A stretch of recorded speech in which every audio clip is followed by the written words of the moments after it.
Popolo di Imbracamuri, a questo giro vi faccio vedere come si fa il massetto, quindi se ci avete da far pavimento, sapete dove si parte, guardate il video e qualcosa magari imparate.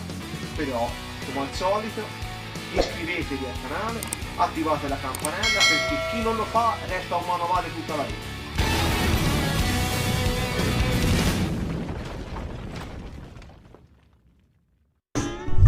Allora, quando si fa il massetto, la prima cosa che si fanno dei punti. Cioè, partendo dal piano di riferimento, in questo caso il pavimento del corridoio, e sapendo già che pavimento ci andrà sopra, cioè queste mattonelle di marmo dello spessore di 1 centimetro, si fa un mucchietto di massetto e appoggiandoci sopra la mattonella si mette in piano 2 o 3 mm più basso del piano di riferimento, cioè lo spessore della colla. Ora si fa l'impasto.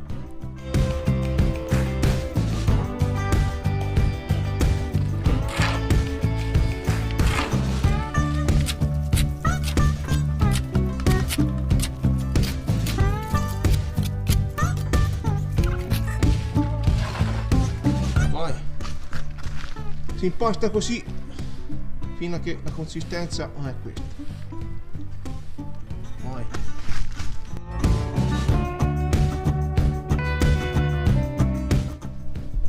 fatti i punti, si fanno le guide, cioè da un punto all'altro, si riempie e si compatta fino a che la riga non struscia su i punti, e a quel punto si mette la guida.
Bene, siamo arrivati alla fine.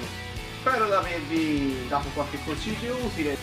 Se vi è garbato ovviamente mettete un bel mi piace. Avete qualche domanda lasciatela pure nei commenti. Vai, alla prossima!